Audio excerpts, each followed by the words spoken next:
it says other commissions for collecting and assessing. That's a pretty large drop from '04 to '05, from 76.45 to 16.71. What is the reason for that?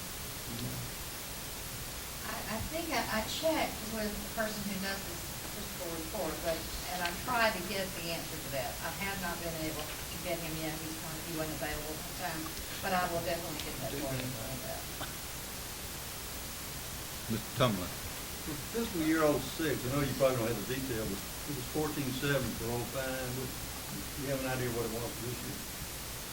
June 30th, '06. It's up through May, it was up 9% over the prior year. I think around 9%, 8.9, as I recall.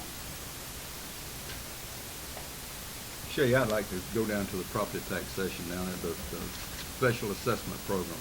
Am I reading this right, that there was the tax shift involving conservation use was $149 million?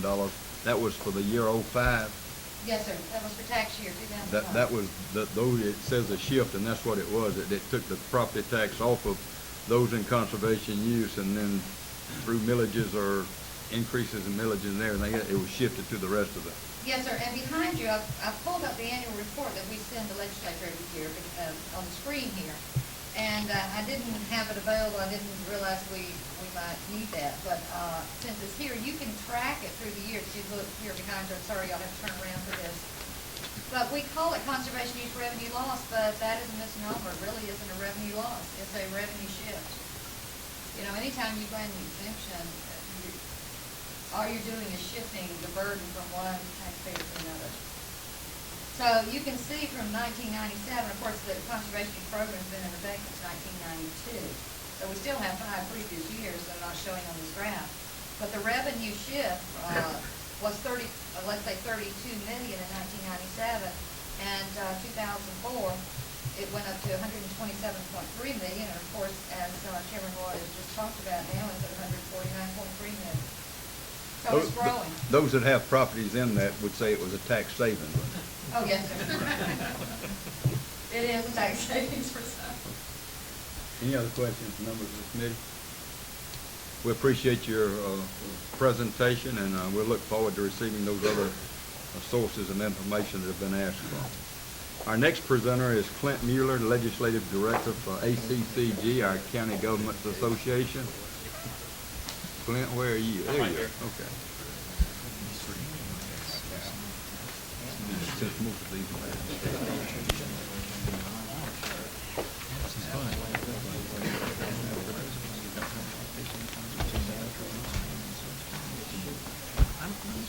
it doesn't affect you. It affects you one way or another.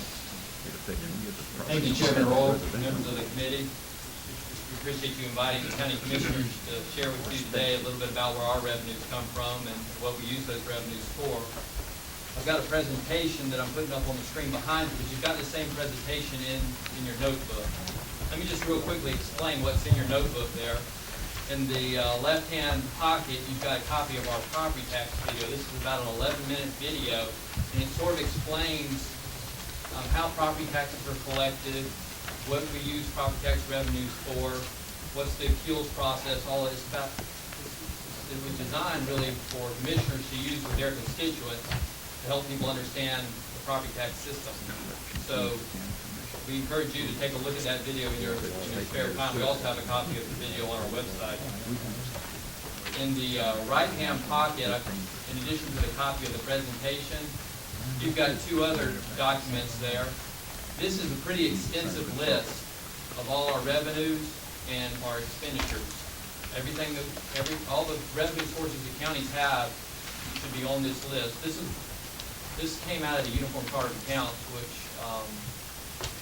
a group of stakeholders statewide put together, and it's for accounting systems, and it tells counties how to classify their revenues and expenditures. But it gives you a little brief explanation about the revenue, the code section in the law that authorizes the revenue source. And then I wanted to include the expenditure sheet too, because it's always important to look at expenditures and know what we're spending the money on. So that gives you an idea about what we spend those revenues on. So that's just something for you to take with you. Obviously, in a I've been asked to speak for about 20 minutes here, and in a 20-minute presentation, I'm not going to be able to review every revenue source on that sheet. I'd like to, and I'd be glad if y'all have any questions to answer any specific questions about any specific revenue source. But I'm going to hit the major ones. When you get into fees, we've got hundreds of little fees out there, especially when you get into the court fees and constitutional officer fees. There's no way I'm going to be able to go through all those. And I know at the first meeting, y'all asked us to bring a list of all the constitutional officers' fees, and we're putting that together, and I think we're supposed to present that at the very last meeting, and we'll do that. Before I get started too, I'd like to thank, we've got several of our county commissioners that are in the audience today. In fact, we have one of our commissioners that drove all the way from Dade County. Y'all know where Dade County is. That's about as far away as you can get from here and still stay in Georgia. So we really appreciate their interest in taking time out of their schedule to come down here and be with y'all. And being down here for me is like going home, because I grew up about 40 miles west of here in a little town called Blakely, Georgia. So I'm real familiar with the gnats and the heat. The data that you're going to see in our presentation has come from the DCA. Most of it's come from the DCA Finance Survey. Most of it's 2004 data, and there was all but 2 counties that had reported their data. So 157 of the 159 counties had reported data for that survey. That's just to let you know where most of this data that's behind these charts that you're going to see has come from. In this slide just shows the different people that we work with in putting this presentation together: the Department of Revenue, the Department of Community Affairs, Carl Vinson Institute of Government, the Warnell School of Forestry Resources at the University of Georgia, and others. Let's go ahead and start on page 4, county government revenues. These are the broad categories that we derive our revenues from. If you go ahead and turn over to page 5, you have a pie chart. You can see it easier on the screen. I apologize, it's sort of small on your handout, and it's not in color on your handout. But I wanted you to sort of get an idea about statewide where are we deriving our major sources of revenue from, and how much of our budget do these revenue sources make up. And again, I want to say this is statewide data. This is going to vary greatly from county to county, and later on in the presentation I'm going to show you some examples of individual county data and compare it back to this statewide slide. But on average, using all the data from across the state, about 38% of our revenues are coming from property tax, 22% from sales tax. That other revenue category, that's a pretty big category, 10%. What that really composes is all these little fees. It's the court fees, somebody mentioned indigent expense, which we pay for part of the indigent expense, and those come from some of the court fees, as well as the constitutional officer fees. Those are all lumped together in that other revenue. Like I say, there's hundreds of those. Utilities, later on in the presentation, I'll show you how many counties actually have utilities. That 13% of the pie, there's only about 50-something counties that actually have utilities, so a lot of counties don't have that piece of the pie in their revenue makeup. And I'm going to explain more detail what is in these larger categories, the breakdown of the things that make up these larger categories. Service fees, that's like charges for services, grants, license, permits, and regulatory fees, and excise and special use taxes. So that's just to give you a sense of how much we rely on each one of these revenue sources. Let's go ahead and talk about property tax. I'm probably going to spend just a little bit longer on property tax since that's our major revenue source. This is the components of the property tax. This is one way to look at it. Obviously, it's real and personal, but in addition to the real and personal property, we get some other fees. This is breaking out how the finance survey breaks it out. So, motor vehicles, for instance, is 9% of our property tax revenues on average. And I know that y'all have been interested in motor vehicle taxes. There's another study committee that's looking at that this year. Utilities, 3%. And then the real and personal, we try to break that up to give you a sense of how much of that's real and how much of that's personal, and we were not able to get that data. We're still working on it. It's going to take some time because it does not exist, but we're having to pull that data from individual county sheets to try to give you a sense of how much of that large piece of the pie is personal versus real property.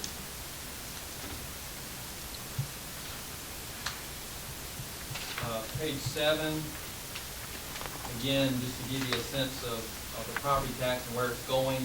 Schools are getting about 57% of it. Counties are getting about 29% of it. And then cities get about, and the few authorities, they get the other 13-something% of it. Of course, the state gets less than 1% of the property tax. So we're the second heaviest user of the property tax revenues. On page 8, I wanted to give you an idea about how the distribution of burden in paying the property tax is shifted among various classes of property. And we've got several classes. We've got timber, mobile homes, ag, utility, industrial, motor vehicle, commercial, and residential. And as you can see over time, the residential is picking up more of the share of that piece of the pie. Back in 1997, residential, from 1997 to 2004, residential picked up 8%. It went from 44.1% in 97 to 52.3% of the pie in 2004. Utilities have gone down, industrials have gone down, motor vehicles have gone down, commercial has gone down. Most of the rest of the categories have gone down. Ag and timber have also gone down. So what this slide really, I guess, highlights the fact that most of that property tax burden is growing in the residential component of our property tax digest, while it's shrinking on the others. Now, if you look at raw dollars is increasing on everybody. Everybody's, the amount that everybody's paying is going up. But you can see it's going up much faster for the residential. So they're consuming a larger piece of that pie. You take a whole pot of property taxes and who's paying how much of that pot. It's mostly residential, and that's growing. Now, that may not be a bad thing.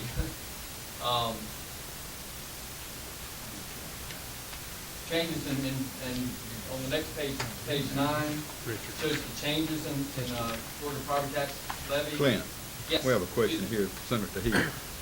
Let me be sure I understand on, I guess it was the previous slide there. Right. These increases are in rates, not dollars then? No. This is looking at the whole piece. It's not really looking at the increase in revenues. It's looking at the whole pot of money and how that pot of money is distributed, how the burden is placed on different property tax payers or classes of property tax payers. So for 2004, if we added up all those columns there, we'd come up with 100%. That's right. Well, Well, would you say the same for 97? in the percentage, you don't, yeah. If you were to add up all the percentages for timber, motor vehicle, ag, utility, industrial, it all add to 100%. Yes. But we don't show all those percentages on here. You see the lines to the left, but you have to kind of guess the exact percentage. See, if you look at the very bottom ones, timber and mobile homes, they look like they're almost zero. When they're really, I think timber's like point-something%. Okay. This is not talking about the escalation in the amount of dollars paid or the revenues paid. We're just talking about of all the property taxes collected in the state, who's paying what share of that piece of the pie. And more of that burden is going on to residential, and less is on these other classes. Yes. Representative Martin has a question.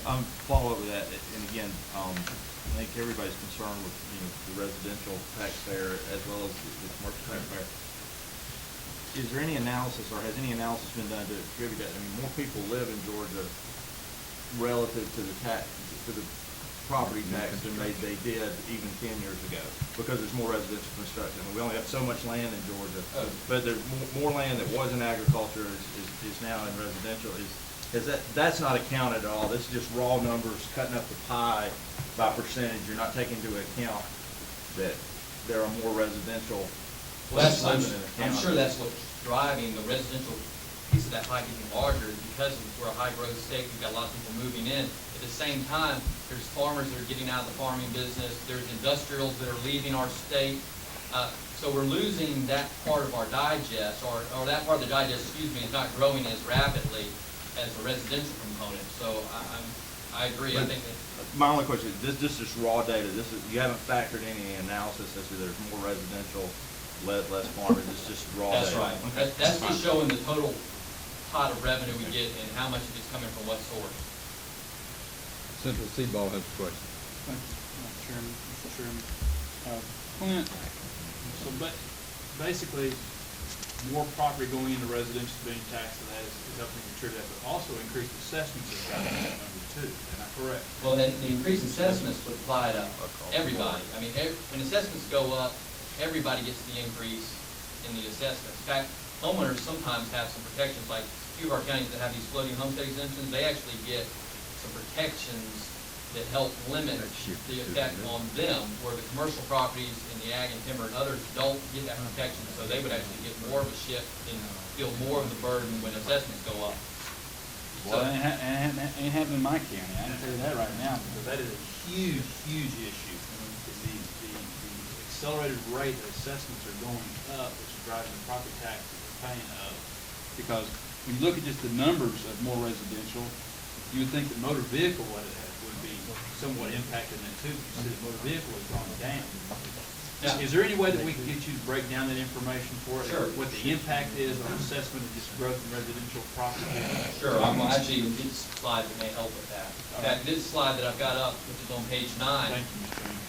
this slide shows the increase in property taxes from year 1996 to 2002 for, and I went ahead and put schools, counties, cities, and the state on here. And like I say, I'm going to give you the good and the bad. It looks pretty bad for the counties on here. Clint, is all of this adjusted for the homeowners tax relief grants? Yes. That the state's the $400 million? Well, that's included in it, because that's, all the tax relief grant is we don't charge the homeowner for that amount of money when we get it from the state, but we lump it in with our property tax revenues and use it for whatever we use property tax revenues for. It's the state is really paying a part of the homeowner's property tax bill. And we're getting a reimbursement from the state. We go ahead and give them the exemption or the reduction in their property taxes, and the state reimburses us for giving them that reduction. Over $400 million. That's what it's costing the state right now, Right. over $400 million.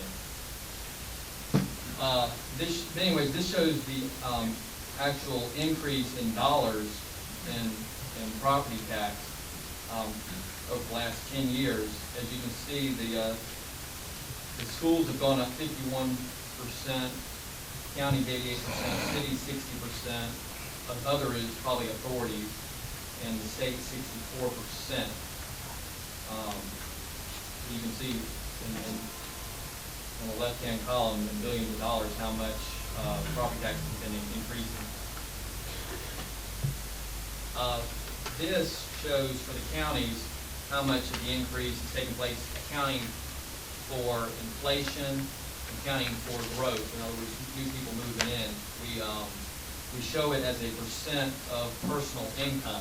So, in other words, back in 1993, property tax was making up about 2.3% of an average person's income or per capita income. In 2003, that's gone up by 41%. It's about 3.2% of personal income. That's how much property tax is making up. So it's gone up about 41% increase. And that 41% increase takes into account the inflationary and the actual growth factors. Do you have any idea how we rank in comparison to other states in this category? Yeah, there was just a report that came out in Governing Magazine, actually last week, and on property taxes, I believe we were 34th in the country in the ranking of the states as far as how much we charge relative to other states. We were 34th, so we're towards the bottom as far as how much we charge. On the next page, page 11, these case studies have been done in several counties around the state, and I just picked 2 of them, but it's pretty much comes out roughly the same in all the counties that have had these studies done. But what it's highlighting here is that if you look at different classes of property, farm, commercial, industrial, residential, and manufactured homes, for every dollar, for instance, that farm and forest pay, they get that in Grady County, 38 cents worth of services. For Thomas County, they get back 67 cents worth of services. Commercial gets back 10 cents and 38 cents for every dollar they pay. Residential, for every dollar they pay, they're getting back $1.72 and $1.64 in services. And this is including, this is not just the county government, this would include the schools also. In manufacturing homes, you see it's even higher. They get back $3.85 for every dollar they pay. Now, this is a study just done on Grady County and Thomas County, but I've seen other studies. The University of Georgia has done these studies in about 10, 15 other counties in the state, and it comes out pretty similar. This is just to highlight the fact that obviously residential, even though their share of the pie is going up, they still don't support themselves. If you got a heavily residential component of your tax digest, then you're not in real good shape long term. That's why counties and cities are always struggling to get more industrial and commercial property especially.